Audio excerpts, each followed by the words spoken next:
Bom, gente, essa é a nossa primeira aula do curso de volumes finitos. Um nome mais apropriado, e que era o nome original da disciplina, seria Transferência de Calor e Mecânica dos Fluidos Computacional, que é o próprio nome do livro do professor Malisca, que é o livro que eu sigo aqui como referência para a disciplina. Tá?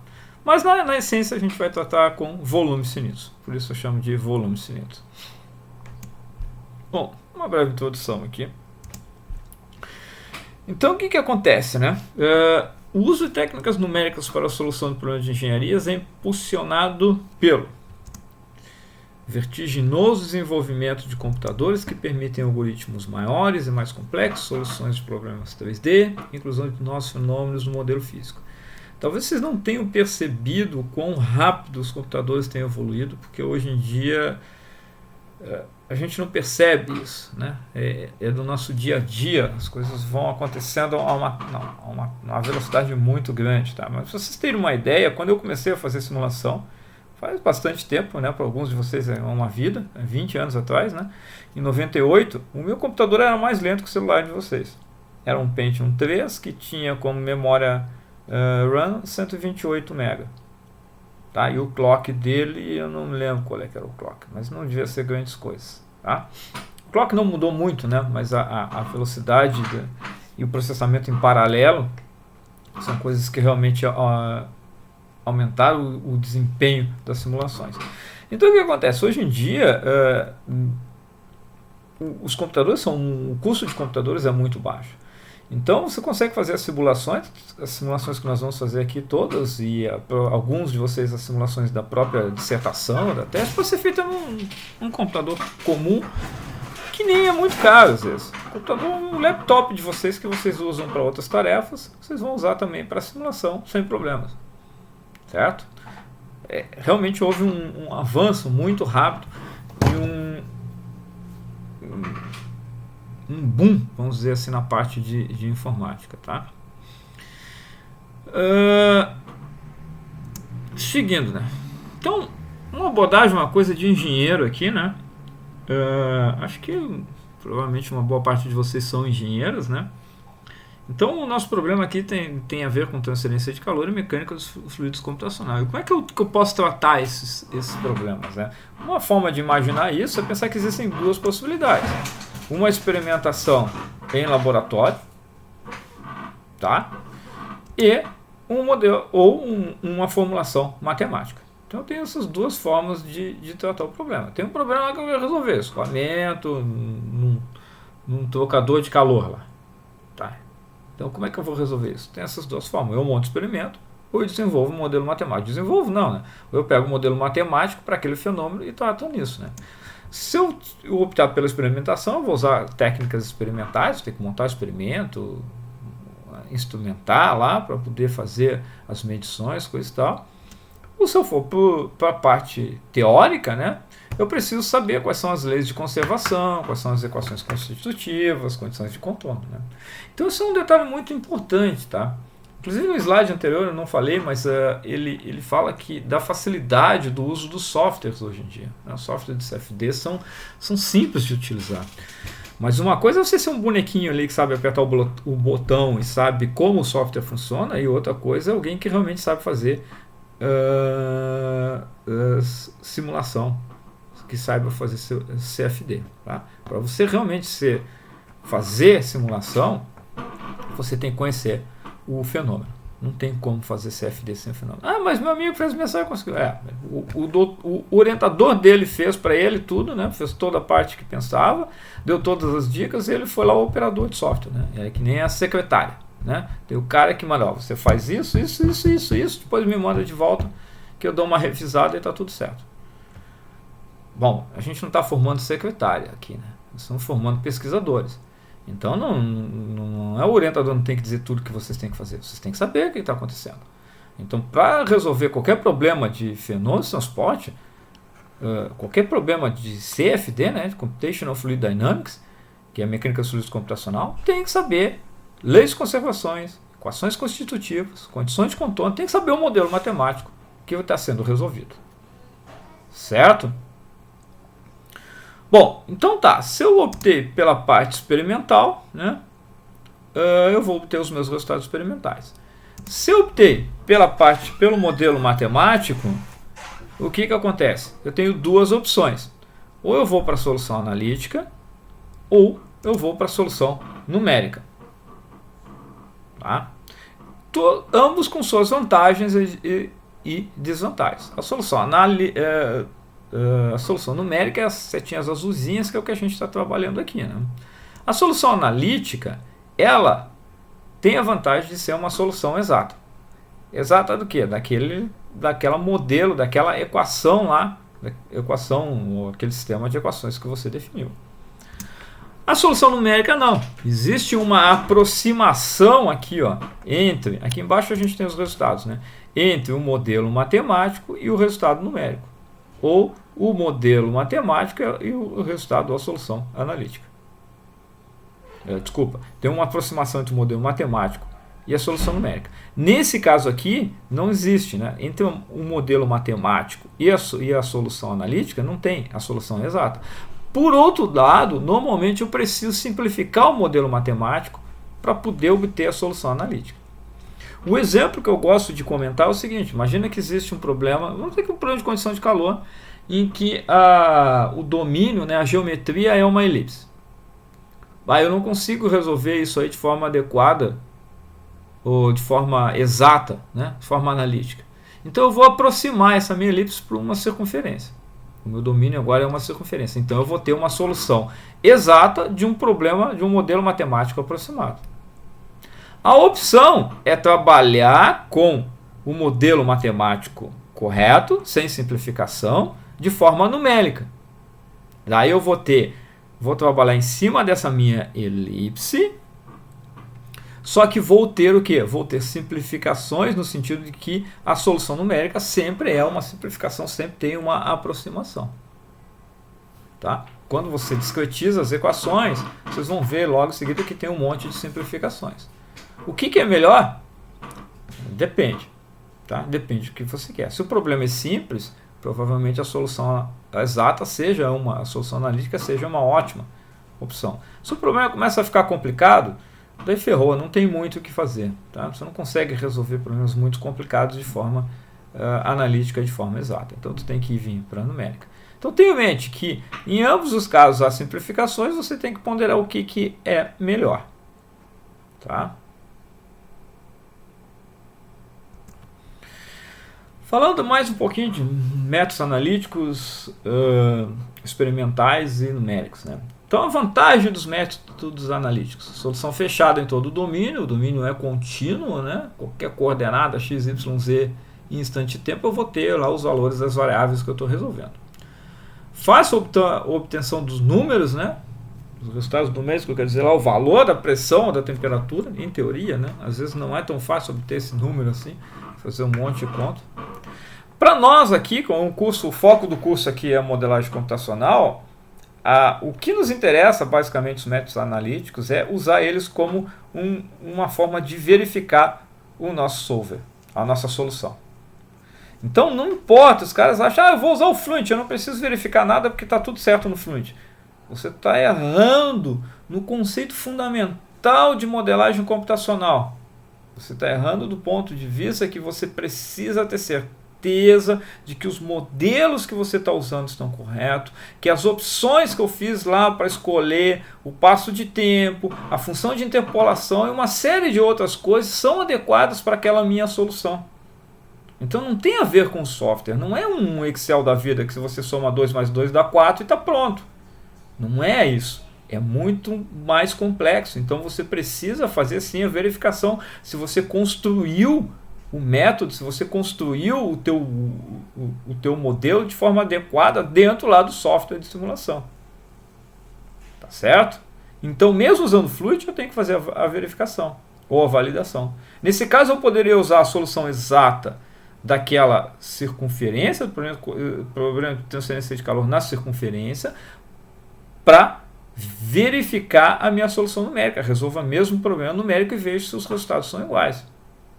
E aí sim, tá certo, a minha metodologia está certa, então eu vou mudar só a geometria. E daí eu vou acreditar que a minha solução numérica também está boa para o caso da elipse. Tá? Então a gente vai usar bastante os métodos analíticos ou as soluções analíticas como uma verificação das nossas soluções. A desvantagem é que, eu já falei, né, você só consegue resolver coisas com problemas simplificados com geometria simples. Quando começa a pegar as coisas mais próximas da realidade, principalmente em engenharia, aí começa a ficar difícil. Métodos numéricos. A vantagem, em teoria, você pode resolver qualquer coisa, né? Solução de problemas complexos com condições de contorno e geometrias gerais. Né? Na prática, às vezes as coisas começam a ficar complicadas. Então, obter uma solução não é algo tão simples assim.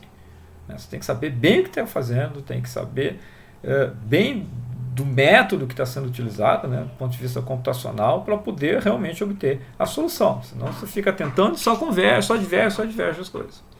De vantagem, tem alguns erros numéricos associados, tem erros associados também com a discretização. E a incerteza tem a ver com aquilo que eu falei antes, da verificação. Né? Tem que verificar se está fazendo as coisas certas, se a tua discretização, né, a malha, lá, o número de elementos que está usando é suficiente. Então, tem vários pontos que precisam ser verificados para ter certeza, né, ou para ter uma indicação de que a tua solução está boa. Então, isso seria uma incerteza ou uma desvantagem. Não sei se é uma desvantagem, mas é algo que precisa prestar atenção em relação da incerteza na solução. Os métodos experimentais não é bem a minha praia, né, mas a vantagem dos métodos experimentais é o estudo de fenômenos que ainda não possuem um modelo matemático adequado. Né? É difícil você achar alguma coisa nesse sentido, mas pode ser sim. Confiabilidade dos resultados, e normalmente eles são usados como benchmark, né, que a gente chama. Né? Então, se eu quero ver se a minha solução numérica está correta, eu comparo com os dados experimentais. Se eu quero ver se o meu modelo matemático está correto, eu comparo ele com os dados experimentais. Tá? Então, ele é um benchmark para tudo aí. Desvantagens, o alto custo, montar o experimento é caro, qualquer coisinha custa um monte de dinheiro, e o tempo de experimentação. Não confundir com o tempo para montagem do experimento. Tá? Porque nesse sentido, em questão de montar o experimento numérico talvez demore tanto quanto o experimento do laboratório. A gente leva às vezes meses para conseguir ajustar o nosso modelo, para conseguir a primeira convergência, para a primeira solução. Aí depois sim, aí dependendo do problema, agora o modelo está ajustado, então eu vou conseguir resolver algo que no laboratório levaria um dia em algumas poucas horas. Tá? E mesmo assim, às vezes, o teu problema é tão complexo que leva dias ou semanas para conseguir uma solução numérica. Tá? Ela pode talvez demorar mais, às vezes, do que se fosse fazer o experimento depois de montado. Né? Então, o tempo de experimentação às vezes engana essa frase. Né? Se usa muito, você vê muitos, é muito mais rápido fazer numérico do que experimental. Tem que tomar muito cuidado, tem que ver todos os parâmetros aí, não é tão linear as coisas assim. Bom, em mecânica dos fluidos computacional e transferência de calor também, né? Tem 3 métodos que são os mais utilizados aí. Diferenças finitas, elementos finitos e volumes finitos. Tá? Sendo o principal deles volumes finitos. Diferenças finitas. Eu não sei se é o original o primeiro, né? Mas ele é o mais antigo. Né? Ele foi desenvolvido para aplicações de mecânica dos fluidos. Né? E equações diferenciais, uma lista que eu gostava de falar, altamente não lineares. Né? E o altamente está dizendo aí que a parcela não linear das equações são bem mais importantes do que a parcela. A parcela não linear é mais importante que a parcela linear nas equações do movimento, aí, nas equações de transporte. Então, é um desenvolvimento que você está preocupado em conseguir resolver essas coisas. Né? Resolver a equação diferencial. E o custo disso é que se gastou menos preocupação não com as malhas, né? Com a geometria. Geometrias mais simples normalmente eram abordadas. E não se trabalhava com malha estruturada. Posso trabalhar com diferenças finitas sem malha não estruturada? Posso. Não tem problema. Só que você acaba perdendo uma das grandes vantagens, que é a simplicidade na formulação, né? Na discretização das equações, coisa e tal. Bom, elementos finitos. O pessoal de elementos finitos acha que elementos finitos é o melhor para tudo. Eu discordo. Elementos finitos têm seu valor, realmente, é um método excelente.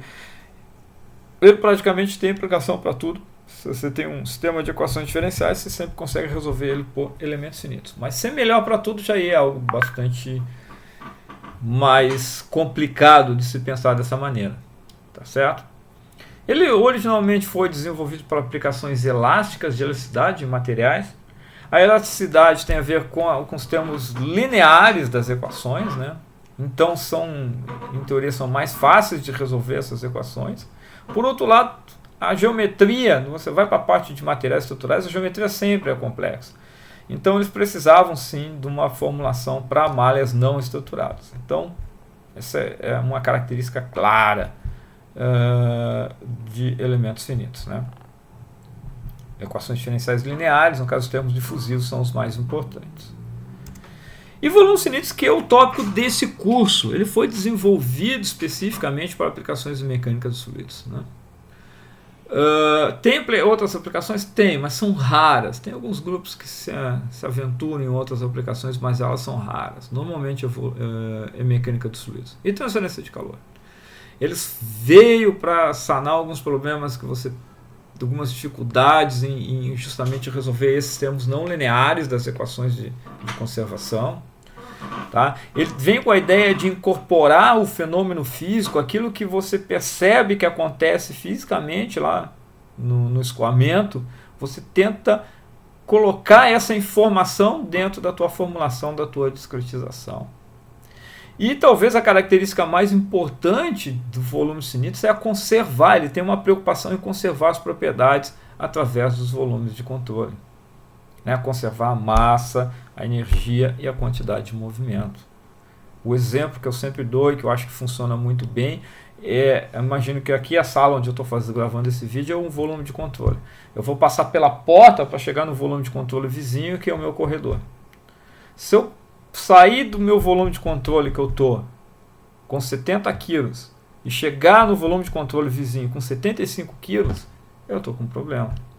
Eu não estou conservando uma das minhas propriedades, que é a massa. Isso causa erros gigantescos e isso leva à divergência em mecânica dos fluidos. Tá? Então, essa é a principal característica. É por isso que com volumes finitos, às vezes com uma malha grosseira, você consegue a solução. Solução errada, né? Mas consegue uma solução. Longe do que seria o ideal, né? Mas consegue uma solução. Um pouquinho sobre coordenadas curvilíneas, né? A gente vai trabalhar nesse curso só com coordenadas cartesianas bonitinhas, né? Que seria esse lado direito aqui, né? Então, se você tem um sistema cartesiano, de preferência ΔX igual a ΔY, não é uma limitação, não precisa, né? Malha estruturadinha, então você tem essa aqui, ó, o volume 1, 2, 3, 4, 5, 6, 7, né? Você vai estruturar, vai organizar, até na numeração dos volumes, né? Todos os volumes vão ser iguais, todos vão ter o mesmo número de vizinhos, coisa e tal. Vai ser esse caso aqui do lado direito. Os sistemas curvilíneos, o Malisca tem uma boa parte do livro lá que fala sobre isso, porque foi a tese dele lá, que ele trabalhou com os sistemas curvilíneos, é que você tem uma geometria que seria uma curva, né, e você converte ela numa geometria cartesiana dessa forma. Notem que aqui, ó, os volumes já não são mais alinhados com um eixo XY aqui, ó, enquanto que aqui são. E aqui não, e eles são meio que curvados, ó, não é. Ele podia ter caprichado mais aqui, ó, mas essas linhas aqui, na verdade, não são retas, são curvas. Então, esse sistema de coordenadas curvilíneas, você converteria desse sistema de coordenadas para esse sistema de coordenadas direitinho, ortogonal cartesiano. A vantagem desse aqui é que é muito fácil você calcular, ó, vejam esse volumezinho aqui, ó, é muito fácil eu calcular os fluxos, né, o fluxo das quantidades que estão passando de um volume para o outro aqui. Tá? Aplicações disso aí, eu vejo cada vez menos nos tipos de problemas que a gente usa, mas eu vejo o pessoal da parte de oceanografia trabalhar com isso. Porque pensa no escoamento das correntes marítimas, por exemplo, né?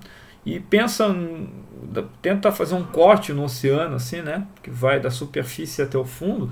O que você vai ter? Você poderia ali discretizar praticamente tudo com uma malha cartesiana, dessa aqui, né? Com elementos quadrados aqui. Só lá no fundo que não. Lá no fundo você teria uma superfície mais alta, uma superfície mais baixa, um buraco, alguma vegetação, alguma coisa que você talvez precisasse incluir. E daí você pode sim ter você pode converter desse fundo que é torto, que vai afetar toda a discretização, você consegue converter dessas curvas para um sistema retilíneo desse aqui. Tá? Então é uma aplicação que eu tenho visto hoje em dia. Eu não tenho certeza, imagino que o pessoal que trabalha com escoamentos atmosféricos também use uma discretização semelhante a essa. Tá? O que a gente tem feito é trabalhar com malhas não estruturadas. Um método que eu trabalhei no meu mestrado é o Control Volume Finite Element Method, que é um método de volumes finitos que incorpora toda a parte de discretização ou a parte de coordenadas localizadas de elementos finitos. Então ele junta essa praticidade de elementos finitos de trabalhar com qualquer tipo de geometria, com qualquer tipo de discretização, né, de elementos, com a qualidade do método de volumes finitos, que é de conservar as propriedades nos volumes de controle. Tá? Então o que se vê hoje em dia é malhas não estruturadas. Se vocês forem fazer o software, provavelmente vocês vão usar a malha estruturada. Se vocês forem usar um software, vocês quase certo que vão usar malhas não estruturadas. A menos que o problema seja simples. E normalmente a gente tenta estruturar, né, da melhor forma possível. Se eu puder, mesmo usando o Fluent ou o OpenFun, se eu puder fazer a minha discretização toda com quadrados, é o ideal. Tá? Porque é o mais fácil, que tem menos erros na hora de você conservar as propriedades entre as fronteiras. Mas, na vida real, isso nem sempre é possível. A gente tenta se aproximar dessa condição, mas às vezes a gente tem que botar uns triângulos lá no meio para poder ajustar as coisas. Certo? Aplicações de mecânica dos fluidos são muitas, né? Se tiver um fluido em movimento, provavelmente você vai ter mecânica dos fluidos. Exemplos aí, bombas, turbinas, aerogeradores, na parte de engenharia aeroespacial, né, aerodinâmica, né, fenômenos ambientais, equipamentos térmicos, tem uma infinidade de aplicações. Tá? E agora no final eu mostro alguns exemplos. Tá? O curso é básico, tá? O nosso curso a gente vai fazer coisas simples, mas a gente vai fazer do nada. Né? Eu quero que vocês sejam capazes de ir lá com um computador e um compilador resolvam um problema de mecânica dos fluidos. Essa é a ideia, né? Ou de transferência de calor. Tá? Na verdade, o que vocês vão resolver é transferência de calor, é o que eu peço para vocês. Tá? Mas do nada, né? Você vai ter que implementar do nada para ter uma noção das dificuldades associadas com essas coisas.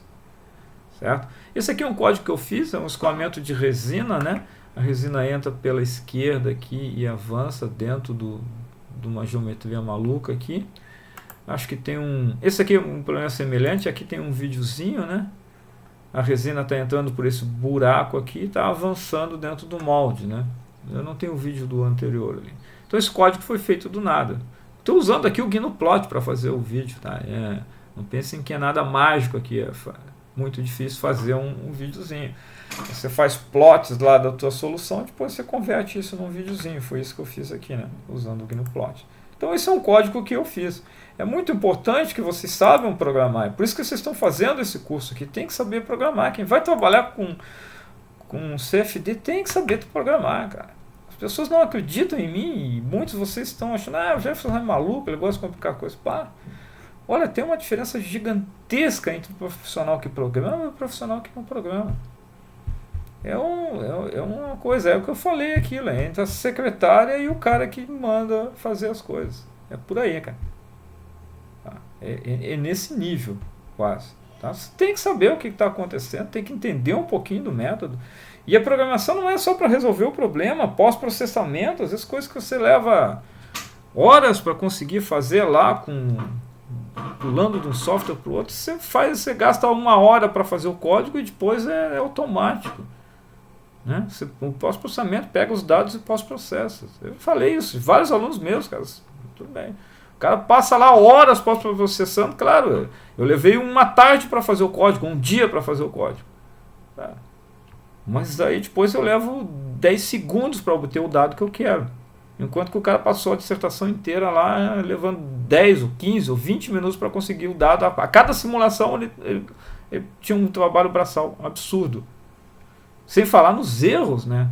Tem um erro humano. Você vai estar, cada vez que você vai pegar os dados, você pode cometer erros.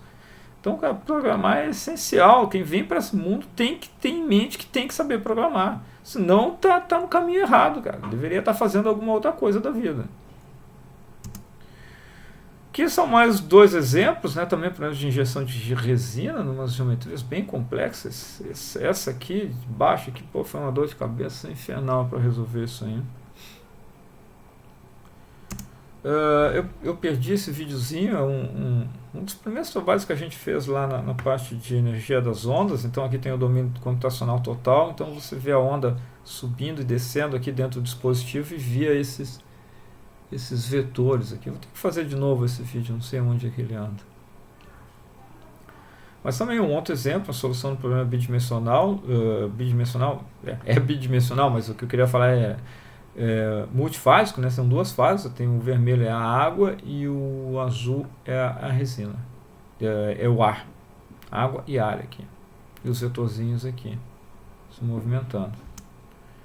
Isso aqui também é um problema de energia das ondas. Aí estou girando a onda, tentando galgar ali e deu problema, né? Como eu falei, as coisas divergem, você tem que saber bem o que está acontecendo para que consiga obter essa solução. Eu sempre mostro esse exemplo porque é difícil pegar o erro, né? Normalmente ele explode não na hora que você está gravando, ou alguns instantes antes que você gravou, depois que você gravou, né? Isso eu tive sorte, ou azar, né? A solução explodiu, né? Mas eu tive sorte de conseguir pegar um print aí, bem do momento quando houve a explosão, quando houve a divergência da solução. Isso aqui é um problema de um aluno de um IC meu, passou um ano tentando resolver esse problema. Não o problema de injeção em si, que é relativamente simples, isso aí foi feito com o OpenFOAM, mas a discretização desse capacete. Eu disse, apertei o tempo, não, ele ganhou. Olha, o que ele aprendeu sobre discretização foi um negócio absurdo, assim. E ele é o único que usa bem esse software que foi usado aí, que no caso é o SnapX Mesh, que faz umas malhas, eu não estou mostrando a malha aí, mas faz umas malhas excelentes para geometrias complexas, assim, 3D. Ele é muito bom quando você tem a geometria de um software CAD e você quer fazer só a malha. Ele faz uma malha excelente. Levou um tempo para aprender, mas a vida é assim. Não é fácil, nunca é fácil. Esse também é uma solução de um garoto que está fazendo TCC comigo. Escoamento externo sobre um tubo. O que vocês estão vendo aí é os campos de velocidade, magnitude da velocidade. E é um escoamento turbulento, eu acho que é turbulento, já não são bem simétricos os vórtices em cima e embaixo, né? Então dá para ver aqui os campos das velocidades variando, então faz aquelas figurinhas coloridas bem divertidas. E eu acho que é isso.